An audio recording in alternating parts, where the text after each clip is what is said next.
J'aimerais prendre Luc chapitre 5.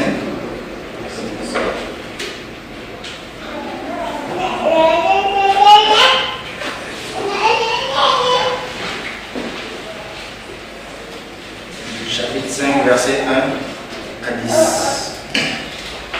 J'ai la parole de Dieu. Comme Jésus se trouvait auprès du lac de Génézareth et que la foule se pressait autour de lui pour entendre la parole de Dieu, il vit au bord du lac deux barques d'où les pêcheurs étaient descendus pour laver leur filet. Il monta dans l'une de ces barques qui était à Simon et il le pria de s'éloigner un peu de terre. Puis il s'assit et de la barque il enseignait la foule. Lorsqu'il eut cessé de parler, il dit à Simon, avance en plein eau et jetez vos filets pour pêcher. Simon lui répondit, Maître, nous avons travaillé toute la nuit sans rien prendre, mais sur ta parole je jetterai le filet. L'ayant jeté, ils prirent une grande quantité de poissons et leur filet se rompait. Ils firent signe à leurs compagnons qui étaient dans l'autre barque de venir les aider. Ils vinrent et ils remplirent les deux barques au point qu'elles s'enfonçaient. Quand il vit cela, Simon Pierre tomba aux genoux de Jésus et dit, Seigneur, retire-toi de moi, parce que je suis un homme pécheur. Car l'épouvante l'avait saisi, lui et tous ceux qui étaient avec lui, à cause de la pêche qu'ils avaient faite. Il en était de même de Jacques et de Jean, fils de Zébédée, les associés de Simon. Alors Jésus dit à Simon, ne crains point, désormais tu seras pécheur d'or. Amen. Père, ce matin, nous voulons encore te dire merci pour ce que tu as déjà commencé. Nous voulons encore, Seigneur Dieu, que tu nous parles ce matin. Merci de la bénir. Bénis ta parole, Seigneur. Bénis, Seigneur Dieu, tous ceux qui vont l'écouter, Père. Et rends-nous encore sensibles à toi. Au nom de Jésus-Christ. Amen. Alors, le thème du message de ce matin, c'est fais de moi un gagnant d'âme. Fais de moi un gagnant d'âme. Ceux qui étaient là, je pense qu'il y a de cela un mois et quelques, j'étais venu ici pour faire un petit briefing. Donc, je reviens aujourd'hui pour nous parler encore de ce thème, faire de moi un gagnant d'âme. C'est un thème qui est vraiment important pour moi et le frère Laurent a été inspiré aujourd'hui, il a parlé de ça. Il est important pour nous chrétiens de penser à l'âme de l'autre. Et quand nous prenons ce passage, Jésus-Christ était avec Simon Pierre, un pêcheur qui connaît bien son travail. Mais il reçoit quelqu'un d'autre dans sa barque. Quelqu'un qui connaît bien la pêche. Mais cette nuit-là, il a pêché, il n'a rien pris. Après que Jésus-Christ fut enseigné, Jésus-Christ lui a dit de jeter encore le filet. La Bible dit quoi? Simon dit, nous avons travaillé toute la nuit sans rien prendre. Mais sur ta parole, je jetterai le filet.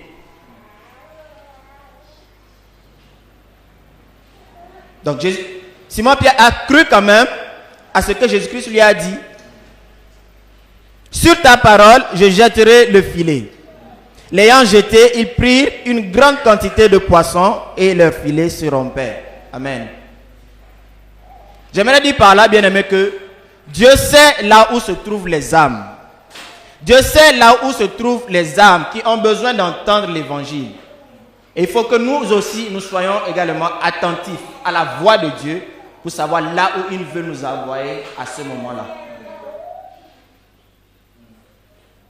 Non seulement nous arrêter là-bas, mais également nous devons aller. Parce que la Bible dit, je pense dans Matthieu 28.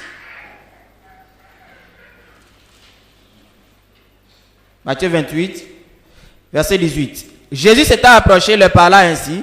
Tout pouvoir m'a été donné dans le ciel et sur la terre. Allez, faites de toutes les nations des disciples, les baptisant au nom du Père, du Fils et du Saint-Esprit, et enseignez-leur à observer tout ce que je vous ai prescrit. Donc, Dieu dit à chaque chaque chrétien d'aller. Dieu dit à chaque chrétien d'aller transmettre quelque chose, d'aller parler de lui. Donc nous ne devons pas seulement nous arrêter pour dire Seigneur, j'attends ton signal. Nous devons nous lever également pour parler de Jésus-Christ à ceux qui ont au monde. Parce que parmi ce monde-là, Dieu veut toucher quelqu'un. Dieu veut ouvrir l'œil, l'oreille de quelqu'un afin que cette personne-là puisse comprendre quelque chose.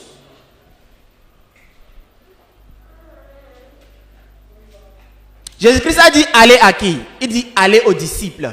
Et celui qui devient enfant de chrétien, né de nouveau, devient disciple de Christ. Et il reçoit cet appel-là dans son cœur pour dire allez.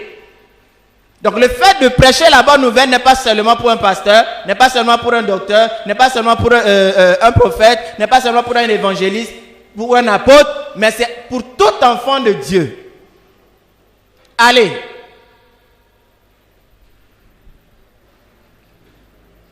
Allez. Faites de toutes les nations des disciples. Faire un disciple, c'est quoi? Faire un disciple, c'est tout simplement enseigner. C'est tout simplement montrer à l'autre comment également gagner des âmes. C'est tout simplement montrer à l'autre comment devenir comme toi. Ce n'est pas quelque chose que tu dois garder pour toi seul. Chaque personne ici doit évangéliser.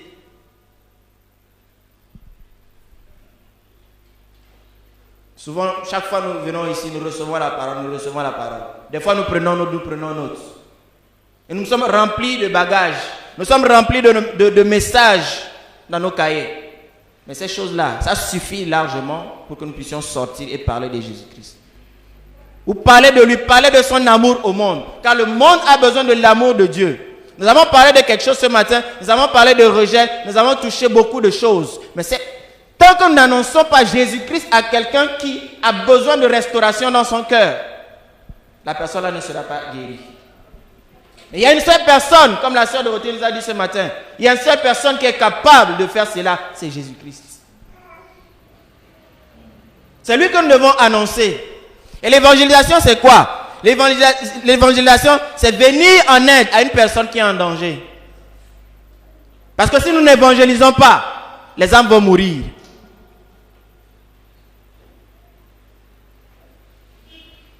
L'évangélisation également, c'est quoi? C'est une réponse à l'amour. Car il est écrit dans la Bible, il n'y a pas de plus grand amour que de donner sa vie pour ses frères.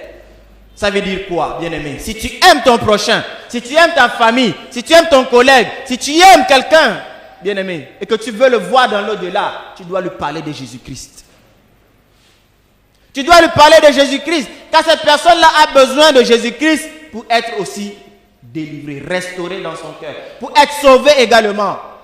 Donc on ne peut pas avoir quelque chose de grand dans notre vie et refuser de le partager. Ça, c'est ne pas connaître l'amour de Dieu. C'est ne pas connaître l'amour de Dieu. C'est ne pas connaître l'amour de Dieu. Quand nous étions pécheurs sur la terre, qu'est-ce que Dieu a fait? Dieu a dépêché le Fils sur la terre pour venir à notre secours. De la même manière, quand nous voyons ce qui se passe dans ce monde actuellement, nous devons courir pour secourir notre frère. Nous devons courir pour envoyer quelque chose, pour donner le médicament à celui qui est en train de mourir.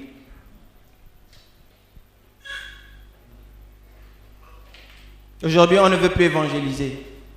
On préfère rester dans notre coin, murmurer, passer à nos activités, alors que ça ne devait pas être le cas. Chaque jour, nous devons être à l'écoute de l'Esprit pour voir ce qu'il veut nous dire. Chaque jour, quand nous nous levons, nous devons dire, Seigneur, donne-moi une âme. Donne-moi quelqu'un à qui je pourrais parler de Jésus-Christ. Dieu est là, il nous attend. Mais est-ce que tu as vraiment ce fardeau dans ton cœur? Est-ce que tu as vraiment cette soif de voir des âmes gagnées à Jésus-Christ? C'est bien, Dieu t'a sauvé. Oui, tu as échappé à l'enfer. Mais Dieu veut également que tu transmettes ce médicament à quelqu'un qui en a besoin pour être sauvé. Donc il te sauve pour que toi aussi tu puisses sauver quelqu'un d'autre. Tu étais dans un environnement, tu étais dans un club où vous vivez dans le péché, où ceux avec qui tu étais ne connaissaient pas Dieu. Maintenant, Dieu te sauve parmi eux. Il veut également que tu parles de Jésus-Christ à quelqu'un là-bas pour qu'il soit sauvé. La sœur Bertha ne connaît pas le Seigneur. Le frère Laurent, qui connaît le Seigneur, lui parle de Jésus-Christ. Elle est née de nouveau. Elle reçoit la flamme dans son cœur. Elle parle de Jésus-Christ à notre frère Hans. Et voilà comme ça. De A à B, de B à C, de C à D, ainsi de suite. C'est ce que Dieu veut de nous. Dieu veut que chaque personne puisse jouer son rôle. Chaque personne doit jouer son rôle. Nous ne devons pas nous asseoir. Nous devons chaque jour crier à Dieu. Seigneur, envoie-moi une âme. Envoie-moi une âme. Les gens sont en train de mourir, bien-aimés. Les gens sont en train de mourir. Il y a des sages-femmes parmi nous, des docteurs parmi nous. Peut-être c'est eux qui dorment dans les hôpitaux. Ils savent combien de personnes peuvent mourir par jour. Ils savent combien de personnes peuvent mourir par jour. Et pendant que je suis en train de parler, peut-être quelqu'un est en train de gémir, quelqu'un est en train de mourir quelque part. Nous devons nous lever pour évangéliser. Pour parler de Jésus-Christ aux gens. Pour témoigner de l'amour de Dieu à quelqu'un. C'est vrai, on les voit dans la rue, ils sont bien portants, mais leur âme est malade. Leur âme est malade. Regardez cette femme-là qu'on a visitée à Thiès la fois dernière. Elle a dit non, venez prier pour moi, venez prier pour moi. Je crois en votre Jésus-Christ. Et sa foi a accompli une guérison dans sa vie. Elle a donné sa vie au Seigneur. Pourquoi? Parce qu'il y avait quelqu'un qui lui a parlé de Jésus-Christ. Qui lui a dit que non, Jésus-Christ peut te guérir et peut te sauver. Elle a cru en cela. Elle est sauvée. Dieu l'a touchée, elle est guérie. Bien-aimé. Supposons que la sœur Thérèse n'avait pas parlé de Jésus-Christ. Est-ce que cette porte-là serait ouverte pour qu'on aille à Thiès pour parler de Jésus-Christ à cette femme et que Dieu la guérisse? Est-ce que ça serait possible? De la même manière, chaque jour, Dieu te parle. Dieu te parle, mais tu fermes la bouche. C'est impossible, bien-aimé. Nous devons nous réveiller. Nous devons nous réveiller et être sensibles à l'Esprit pour savoir ce qu'il veut faire au travers de nous.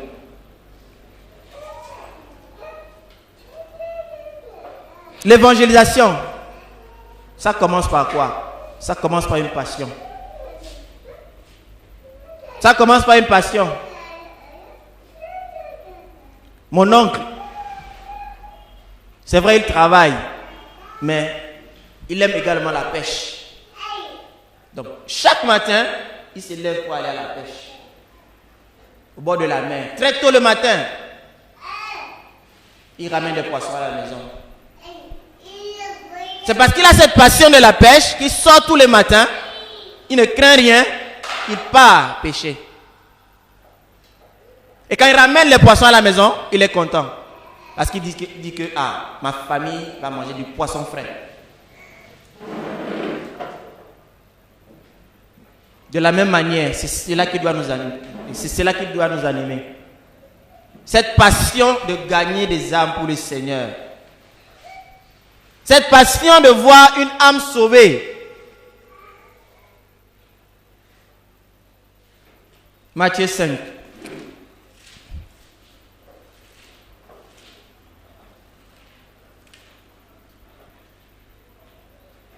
Matthieu 9 plutôt. 35. Amen.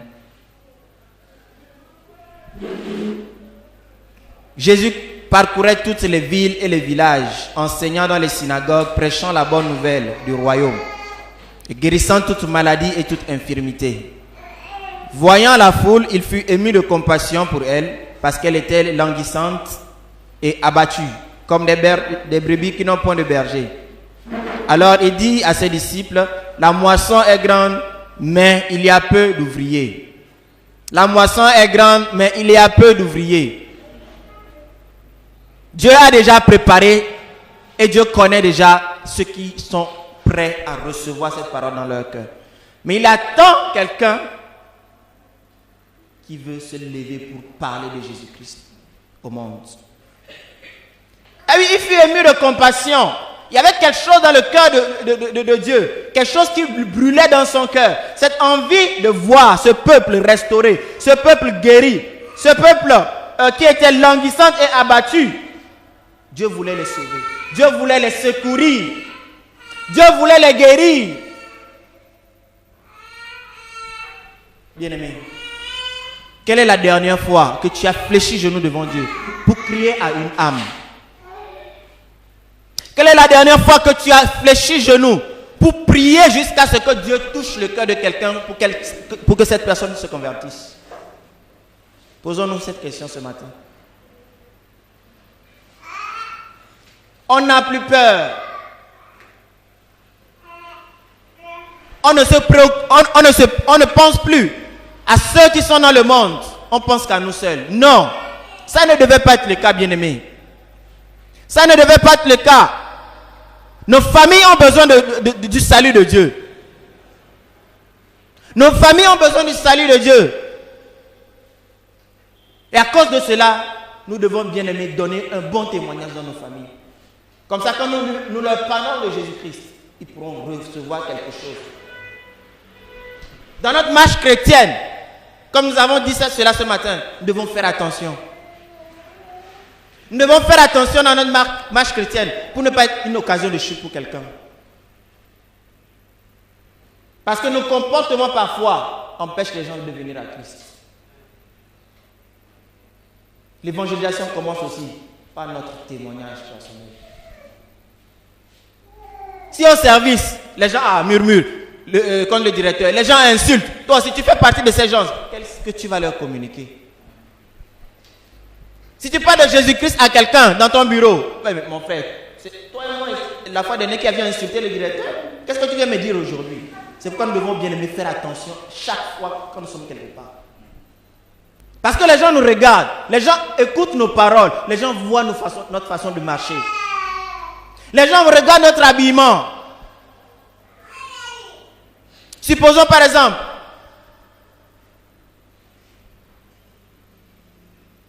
en semaine, je m'habille en haillons, je porte des jeans déchirés, je mets ça sur les fesses, comme les gens l'appellent ici, check down.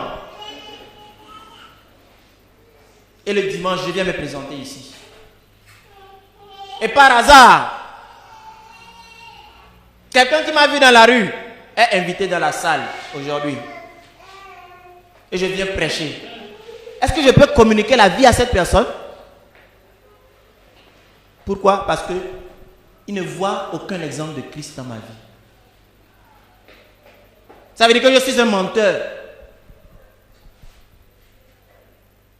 Notre sanctification, bien aimé, ne doit pas dépendre du regard des hommes, mais ça doit dépendre de la crainte de Dieu. Nous devons chaque jour marcher dans la crainte de Dieu. C'est la crainte de Dieu qui doit nous animer chaque jour. Le témoignage.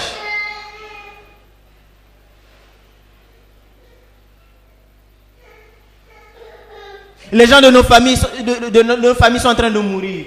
Ils ont besoin de nous. Dieu nous a sortis de là pour que nous puissions revenir leur parler de Jésus-Christ. Leur dire que oh, Jésus vous aime et qu'il veut vous sauver. Sortez de vos traditions et venez à Jésus-Christ. Venez à Jésus-Christ. Jésus-Christ avait compassion de ces gens. Je ne sais pas comment expliquer le mot compassion même. Parce que c'est quelque chose de vraiment fort dans son cœur.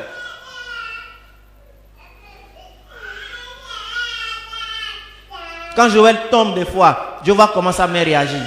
Des fois, il ressent quelque chose dans son cœur. Les femmes peuvent mieux comprendre ça. Jésus avait compassion. Est-ce que nous avons compassion de ceux qui sont dehors, qui sont en train de mourir? Est-ce que nous avons compassion de nos collègues qui ne connaissent pas le Seigneur? Est-ce que nous avons compassion de ces gens? C'est la compassion qui va nous pousser à aller vers ces gens et leur parler de Jésus-Christ. Nous devons être animés par cette compassion qui était dans le cœur de Dieu.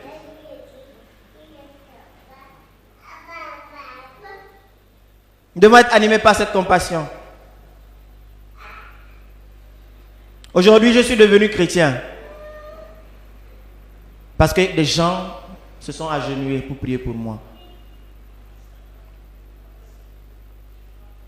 Dieu ne sait pas pour toi, mais quelqu'un était quelque part et qui priait pour toi, pour que tu sois sauvé. Est-ce que tu as une fois pensé à ça? Tu n'as jamais pensé un jour que tu allais devenir chrétien.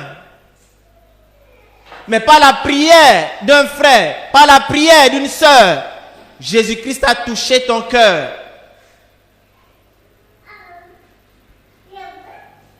Bien-aimés, nous devons nous réveiller. Nous devons nous réveiller dans la prière pour demander au Seigneur de nous montrer des gens qu'il veut toucher. Et nous devons prier pour ces gens-là parce que la prière est puissante. Dieu agit dans la prière. Dieu agit dans la prière. Si nous ne prions pas, les âmes vont mourir. La Bible dit que Pierre était en prison. Mais qu'est-ce que l'Église a fait? L'Église ne cessait de prier, d'intercéder pour lui. Ça veut dire que la prière, bien aimée, est puissante. Pour libérer quelqu'un des chaînes de l'ennemi. La prière, elle est puissante. Dieu a besoin de ta prière. Dieu a besoin de ma prière. Dieu a besoin de notre prière. Mais si nous ne prions pas, Dieu ne fera rien. Dieu ne fera rien.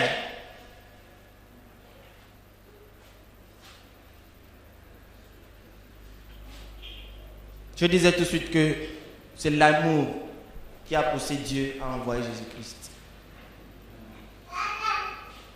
Nous ne pouvons pas évangéliser sans amour. C'est impossible. Et ça n'aura aucun fruit. Ça n'aura aucun fruit.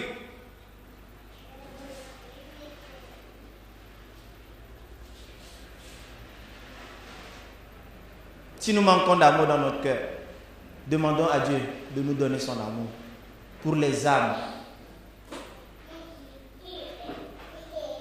Chaque personne doit évangéliser. Tu dois parler de Jésus-Christ à ton frère, à ta soeur, à ton collègue, même à ton patron.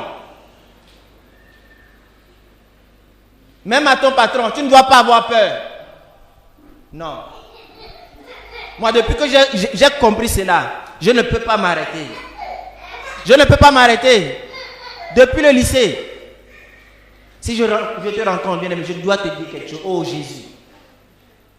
Si tu veux me dire ton marabout, dis-moi ton marabout. Moi, je te parle de Jésus-Christ. À cause de cela, les gens m'en voulaient. Mais ça ne m'a jamais empêché d'avancer et de continuer de parler de Jésus-Christ.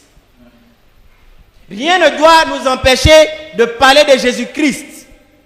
Nous ne devons pas avoir peur de parler de Jésus-Christ, même à un musulman. Parce que lui n'a pas peur de te parler de marabout, de te parler de Serigne Touba. Mais toi qui as la vérité, comment tu peux fermer la bouche sur Jésus-Christ? C'est impossible. Nous devons nous réveiller. Acte 8. Ça fait longtemps que nous ne sommes plus sortis. Mais si je dis sortons, est-ce que vous allez sortir? Le frère Jean-Michel vient de dire tout de suite. Il faut pratiquer. Si tu ne t'exerces pas, comment tu pourras continuer, persévérer, afin de former d'autres personnes? Parce que c'est sur le terrain qu'il y a la formation. C'est sur le terrain que tu vois les difficultés.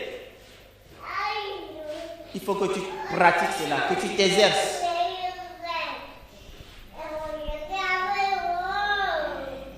Acte 8.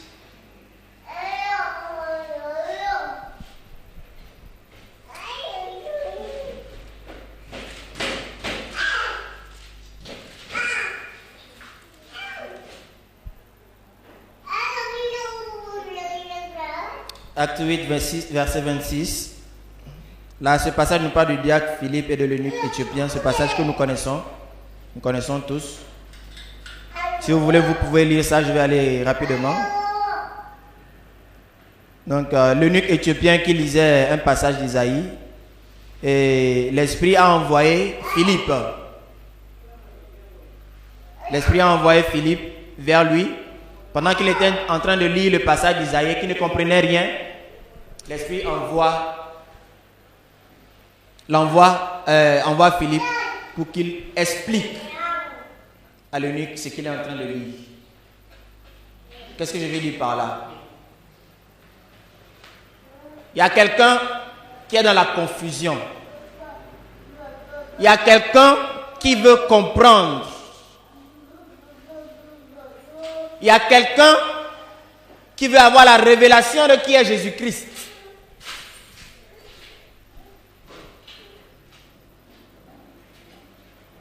Mais c'est toi que Dieu veut envoyer. C'est par toi que Dieu veut parler. Afin qu'il puisse ouvrir l'oreille de cette personne. Dieu veut t'envoyer dans cette mission.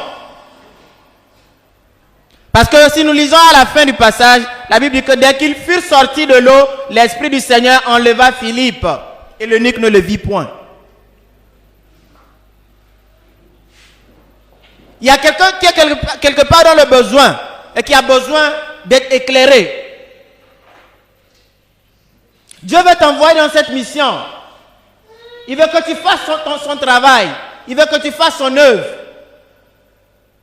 Il veut que tu accomplisses sa mission. Philippe a été envoyé tout simplement pour ouvrir l'oreille, les yeux de cette personne pour qu'il comprenne. Et après cela, Dieu l'a enlevé. Mais si nous ne sommes pas sensibles à l'esprit, si nous sommes distraits, est-ce que Dieu va nous parler pour que nous puissions aller parler à celui qui veut parler, à celui à qui il veut parler?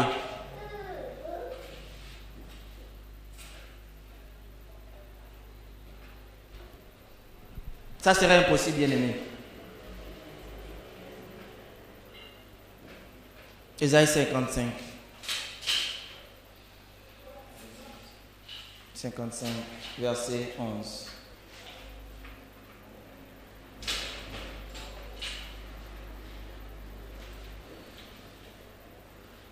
Si quelqu'un peut lire ça.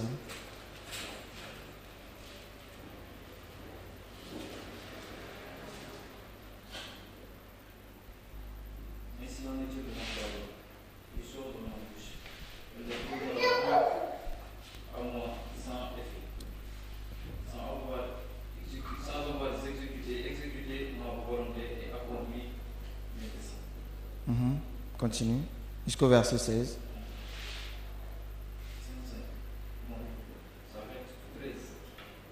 Ésaïe 55.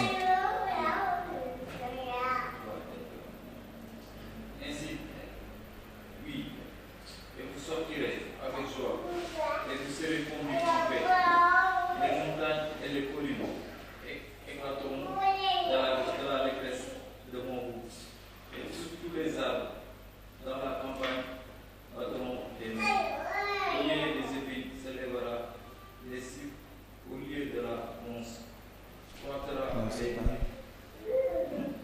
c'est pas Ésaïe 55.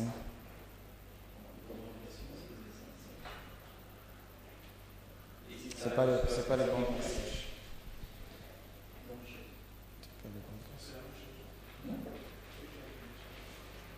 Je vais retrouver le passage. On peut lire Hébreux 4.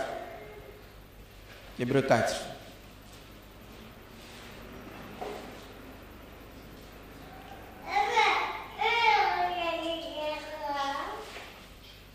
Hébreux 4, 12.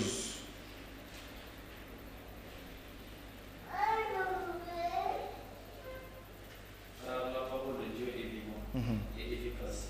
Plus puissante qu'une épée. Quelconque en deux tranchant. Pénétrante jusqu'à partager âme et esprit. Jointure et moelle. La parole est comme une épée à double tranchant. Nous devons prêcher cette parole.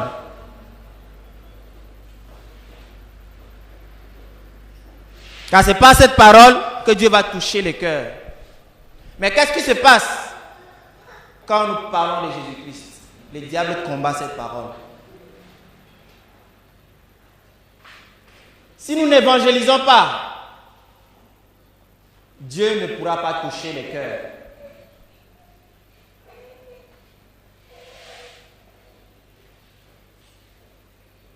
Supposons que je prends la bouteille de Casamance, la marque Casamance, Casamanceaise. Si je veux vendre cette marque, qu'est-ce que je dois faire? La publicité de cette marque. Je dois faire autant de publicité pour cette marque afin que les gens puissent acheter mon produit. Le produit que nous avons, c'est qui? C'est Jésus-Christ. Et si nous ne faisons pas sa publicité, nous ne pouvons pas toucher des âmes. Nous devons autant de fois parler de Jésus-Christ pour que les âmes soient touchées. Nous devons le faire. C'est pourquoi dans Romains 10, il dit qu'on doit envoyer les prédicateurs. C'est vous les prédicateurs. C'est vous les prédicatrices. Si vous ne parlez pas, Dieu ne pourra rien faire. Parce qu'il a mis son esprit en vous et c'est par vous qu'il va parler.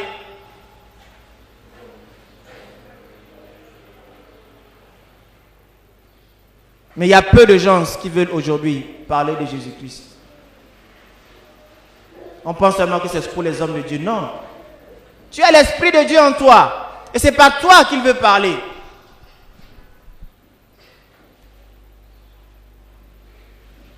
C'est par toi qu'il veut parler. Et quand la parole est prêchée, le diable combat cette parole afin que les gens ne comprennent pas pour qu'ils soient délivrés.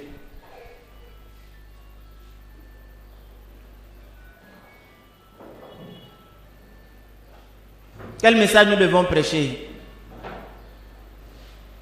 Dans Acte 8, le verset 3, la Bible dit que Philippe lui-même prêcha le Christ. Nous devons prêcher le Christ. Nous devons prêcher l'amour de Christ, l'amour de Dieu au monde. Nous devons prêcher sa venue. Nous devons prêcher son humanité. Parce que Jésus-Christ était sur la terre. Il a mangé, la Bible dit qu'il a même été tenté en beaucoup de choses.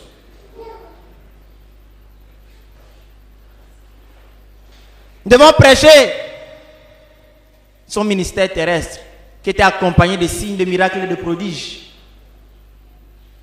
Nous devons prêcher aux gens que non, Jésus-Christ est capable de les guérir, de les délivrer. Parce que les gens sont enchaînés dans le monde à cause du diable. Nous devons prêcher que Jésus-Christ peut les délivrer, peut leur donner une nouvelle vie. Nous devons prêcher sa mort. Nous devons prêcher son ensevelissement, sa résurrection. Nous devons prêcher sa glorification.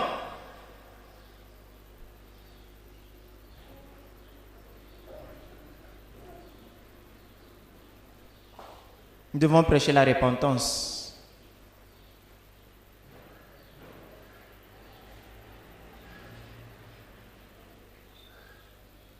Mais tu ne peux pas prêcher ça si tu ne vas pas sur le terrain.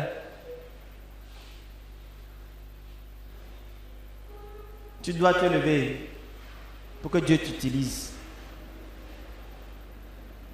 Tu dois te lever pour que Dieu t'utilise.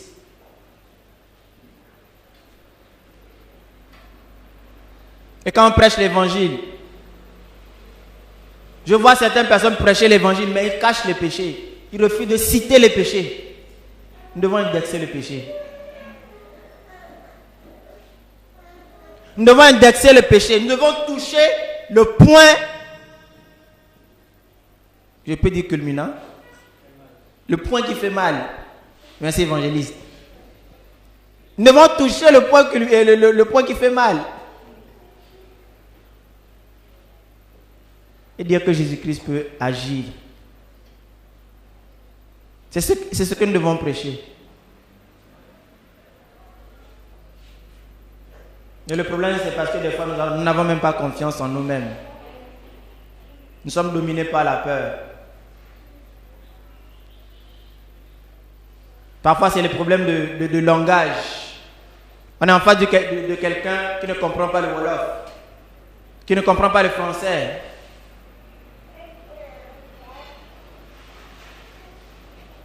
Nous manquons d'assurance. Nous manquons de détermination. Mais tous ces mots, nous pouvons les confier à Dieu.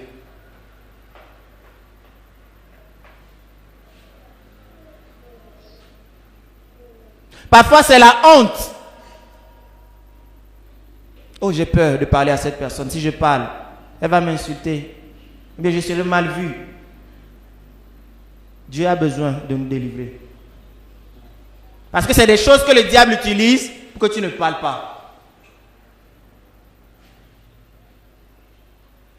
C'est des choses qu'il utilise pour que nous ne puissions pas parler.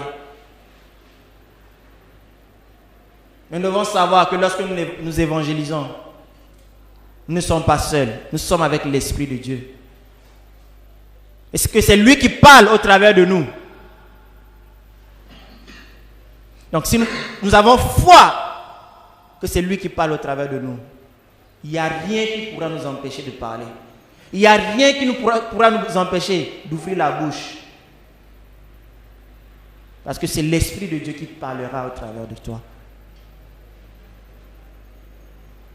Le monde est malade. Les gens meurent. La Bible dit que le peuple périt par manque de connaissances. Tu n'as pas besoin d'avoir une grande connaissance avant de commencer à témoigner de l'amour de Dieu à quelqu'un. Nous tous, nous avons une vie passée. Et nous pouvons témoigner de ce que Jésus-Christ a fait pour nous. Nous pouvons parler à quelqu'un de notre position A et de ce que nous sommes devenus en béant Jésus-Christ. Ce matin, Dieu nous interpelle encore à faire attention à notre conduite. Car le monde nous regarde. Le monde nous regarde, notre façon de faire, notre façon de marcher, notre façon de parler, notre façon de nous comporter. Le monde regarde cela.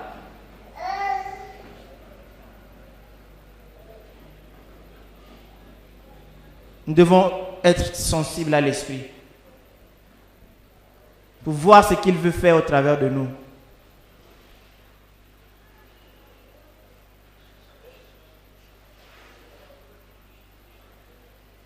La moisson est grande, mais il y a peu d'ouvriers. Veux-tu être envoyé? Tu sais dans ton cœur que Dieu t'appelle à témoigner de lui là où tu es. Mais tu résistes encore. Tu résistes encore, tu luttes. Tu luttes. Il est temps que tu confies ton handicap à l'Éternel. Qu'il pose sa main sur ton handicap et t'en délivre. Tu sais qu'il t'appelle à témoigner de lui.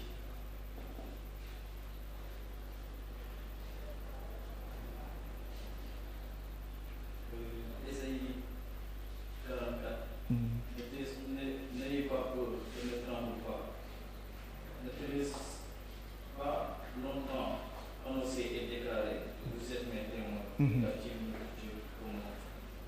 d'autres dossiers que les gens connaissent? N'ayez pas peur. Tu peux lire fort encore, s'il te plaît. N'ayez pas peur et ne tremblez pas. N'ayez pas peur et ne tremblez pas. Et ne te laisse pas des longtemps annoncer et déclarer. Ne te laisse pas longtemps annoncer et déclarer. Vous êtes mes témoins. Vous êtes mes témoins. Y a-t-il d'autres dieux que moi? Il y a point d'autres rochers que j'en connais. Ne tremblons pas devant la parole. Ne tremblons pas devant la parole. Le diable connaît le dépôt qui est en toi. C'est pourquoi il utilise ces choses pour t'empêcher de te lever, de te réveiller. Il sait que quand tu parles, tu vas libérer quelqu'un. Nous sommes dans une guerre spirituelle, bien-aimés. Et l'ennemi ne veut pas que les âmes lui soient reprises. La Bible dit que la parole de Dieu est comme une épée à double tranchant. La parole de Dieu libère. Prêchons cette parole. Pour que les âmes soient délivrées. Prêchons-la.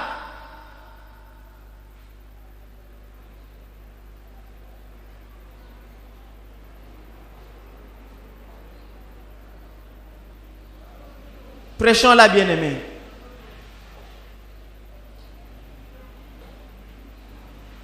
Que tu sois bébé, que tu viennes de naître de nouveau, commence à parler de Jésus-Christ. Commence à dire ce que tu étais avant, ce que tu es devenu en Jésus-Christ, ce qu'il a fait dans ta vie. Témoigne de cela. Tu vas toucher le cœur de quelqu'un. Tu vas toucher le cœur de quelqu'un. Car peut-être ces personnes-là, à qui tu es en train de parler de l'évangile, a vécu la même chose. Vit la même situation que tu avais vécue. Il cherche une solution pour sortir de ce problème. Mais Dieu veut que tu témoignes de ce qu'il a fait dans ta vie, afin de toucher également cette vie.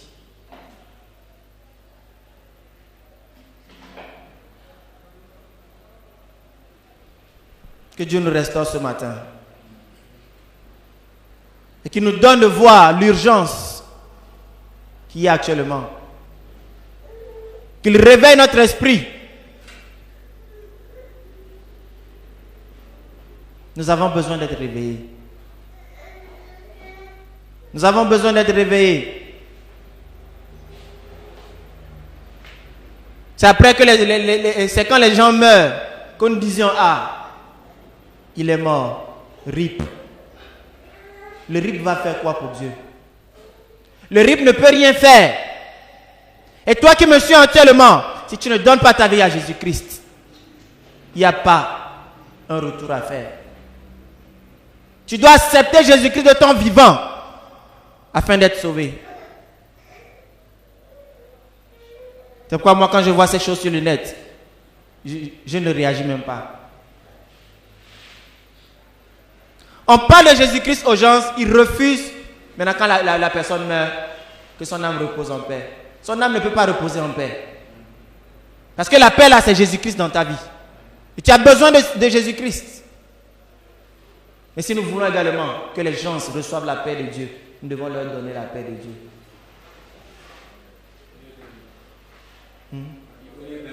Au lieu de rire à la fin, au lieu de pleurer après. Parce que nos pleurs ne changeront rien. Notre Dieu est un Dieu juste. C'est un Dieu juste.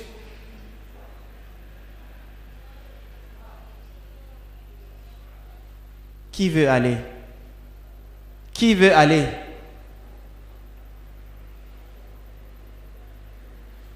Qui veut témoigner de Christ dans le monde? La moisson est grande, mais il y a peu d'ouvriers. Inclinons nos têtes, nous allons prier.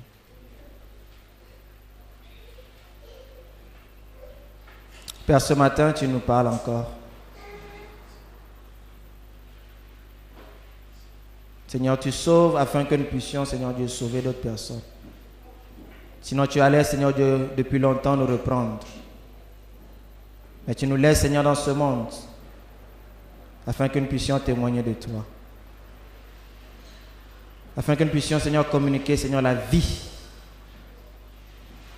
à ceux qui sont en train de mourir, à ceux qui sont en train de brûler à petit feu. Père, tu nous envoies, Seigneur, éteindre ce feu. Mais souvent, Seigneur Dieu, nous sommes distraits par les soucis de la vie, par les problèmes, Seigneur Dieu, de ce monde, par nos propres problèmes, Seigneur. Au lieu de répondre, Seigneur Dieu, à ton appel. Mais ce matin, Seigneur Dieu Père, tu nous rappelles cela, afin que, Seigneur, nous puissions nous réveiller. Afin que nous puissions nous réveiller, Seigneur, Tu veux, Seigneur Dieu, que nous puissions ressentir, Seigneur Dieu, ton cœur. Ce que tu ressens dans ton cœur. Ce fardeau, Seigneur Dieu, qui est dans ton cœur. Père, je prie ce matin, Seigneur Dieu, que tu les déposes dans chaque cœur. Que tu les déposes, Seigneur, dans chaque cœur, Seigneur. Afin que nous puissions, Seigneur, parler de toi. Sans nous, Seigneur, tu ne parleras pas. Tu veux parler au travers de nous. Tu veux encourager au travers de nous. Tu veux exhorter au travers de nous. Tu veux délivrer au travers de nous. Tu veux guérir au travers de nous. Car le monde est malade. Le monde souffre, Seigneur, parce qu'il n'y a point, Seigneur Dieu. Ils n'ont point de berger. Tu dis, Seigneur, dans ta parole, Seigneur, que sans révélation, le peuple est sans frein. Père, tu nous donnes la révélation de qui est Jésus. Et nous ne voulons pas, Seigneur, laisser, Seigneur Dieu, ton peuple aller à la dérive. Mais Père, nous voulons, Seigneur, leur communiquer, Seigneur, la vérité. Car toi, tu es la vérité, Seigneur. C'est toi qui attires, Seigneur. Et nous prions ce matin, Seigneur Dieu, que tu attires, Seigneur, ceux qui veulent marcher à ta suite. Ceux qui te cherchent, Seigneur, d'un cœur sincère. Père, la Bible déclare, Seigneur Dieu, que tu te révèles à eux.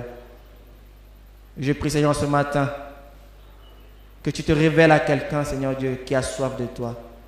À quelqu'un, Seigneur Dieu, qui veut te connaître. À quelqu'un, Seigneur Dieu, qui a besoin, Seigneur Dieu, d'un salut. Oui, ce salut, Seigneur Dieu, que tu nous as donné à la croix. Père, tu ouvres, Seigneur, l'esprit de quelqu'un ce matin. Tu déchires le voile, Seigneur Dieu, de quelqu'un ce matin. Père, que ta puissance, Seigneur Dieu, agisse. Afin que des vies, Seigneur, soient libérées. Père, je prie, Seigneur, pour nous-mêmes, Seigneur. Je demande pardon, Seigneur Dieu, pour toutes les fois, Seigneur Dieu. Tu nous envoies, Seigneur, et que nous restons assis. La Bible déclare, Seigneur Dieu, que tu ne nous as pas donné un esprit de timidité, mais un esprit de force. Et cet esprit, Seigneur, de force, c'est un esprit de puissance. C'est un esprit d'autorité. C'est un esprit d'assurance. C'est ton esprit. Père, je prie, Seigneur Dieu, que tu enlèves la honte. Tu enlèves l'orgueil. Tu enlèves, Seigneur, tous ces maux de nos vies. Tu enlèves la peur de nos cœurs. Que nous puissions parler de toi, Seigneur. Père, quand nous allons parler, que tu nous donnes les mots, Seigneur Dieu. Que tu nous donnes les mots, Seigneur. Nous avons besoin de toi, Seigneur, même pour évangéliser. Père, je prie, Seigneur Dieu, que tu repositionnes chaque personne. Que chaque personne, Seigneur, soit à sa place. Que chaque personne, Seigneur, fasse, Seigneur, ce que tu veux qu'elle fasse. Nous voulons, Seigneur, être cette gens, Seigneur, que tu veux utiliser pour sauver, pour éteindre le feu. Pour éteindre le feu, Seigneur. Utilise-moi. Utilise mon frère. Utilise ma soeur. Remplis, Seigneur, d'assurance aujourd'hui.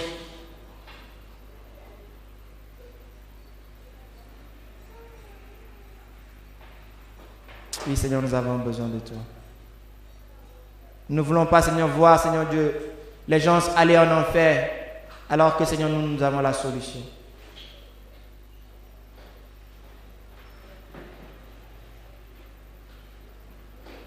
Seigneur, pardon. Nous voulons ce matin, Seigneur, reconnaître, réaliser encore la valeur de ton sang qui a coulé. Réaliser, Seigneur Dieu, l'œuvre que tu as accomplie pour nous à la croix. Il y avait quelque chose, Seigneur Dieu, qui était dans ton cœur, qui t'a poussé à venir jusqu'à nous, afin de nous sauver de notre mauvaise nature, de notre nature du péché. Et Père, nous ne voulons pas rester indifférents par rapport à ce qui se passe, Seigneur, dans ce monde, par rapport aux vies qui vont en enfer chaque seconde. Ce serait, Seigneur, désolant. Ce serait triste, Seigneur Dieu, de ne pas, Seigneur Dieu, communiquer la vie à quelqu'un. Tu ne nous demandes pas, Seigneur, de convertir les gens, mais tu nous demandes tout simplement de parler de toi. Père, je prie que le sang de quelqu'un ne repose pas sur nos têtes. Comme Pierre a obéi, Seigneur, en jetant les filets. Père, rends-nous obéissants. Rends-nous obéissants. Rends-nous obéissants, Seigneur.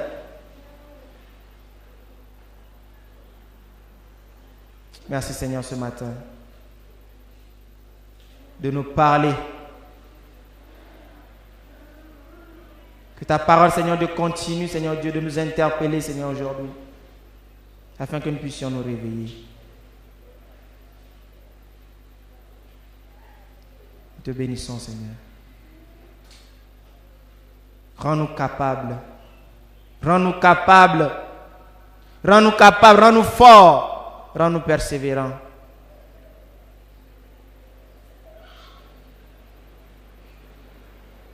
Que la timidité, Seigneur, que la peur, Seigneur Dieu, quitte nos vies.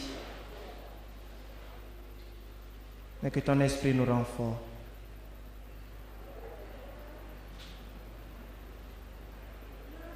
Je te loue, Seigneur, je te bénis. À toi l'honneur, la magnificence. À toi, Seigneur Dieu, qui fait les choses au-delà de ce que nous pouvons penser, imaginer.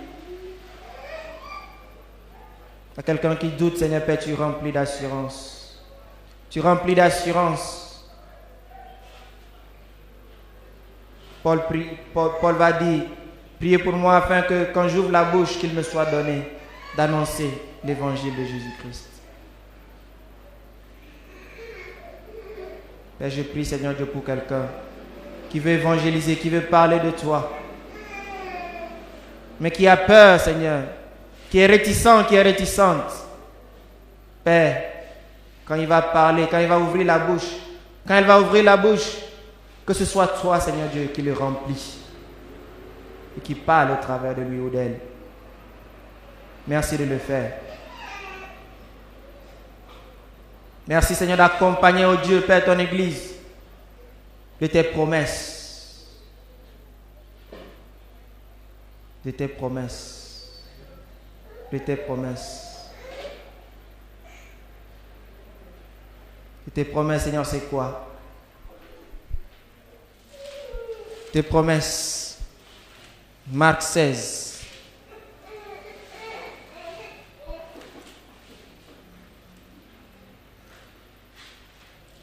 Marc 16, 16. La Bible dit, voici les miracles qui accompagneront ceux qui auront cru. Père, parce que ton peuple a cru en toi, parce que ton peuple veut évangéliser, Père, quand ton nom, il chasse les démons. Quand ton nom, il parle de nouvelles langues. Quand ton nom, il saisisse les serpents. Quand ton nom, ils imposent les mains aux malades. Quand ton nom, Père, que les malades soient guéris. Le verset 20 dira, ils s'en allaient prêcher partout. Et le Seigneur travaillait. Le Seigneur travaillait. Le Seigneur travaillait avec eux et confirmait la parole par les miracles qui l'accompagnaient. Père, je prie dans le nom de Jésus-Christ que tu surprennes quelqu'un qui veut, Seigneur Dieu, parler de toi. Que tes miracles, Seigneur Dieu, tes promesses, Seigneur, l'accompagnent au nom de Jésus-Christ.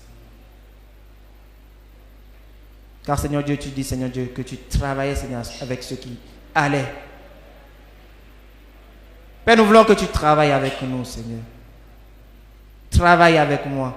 Travaille avec mon frère. Travaille avec ma soeur. Que tes promesses, Seigneur Dieu, soient notre partage au nom de Jésus-Christ. Merci, Seigneur. Merci. Au nom de Jésus-Christ. Amen.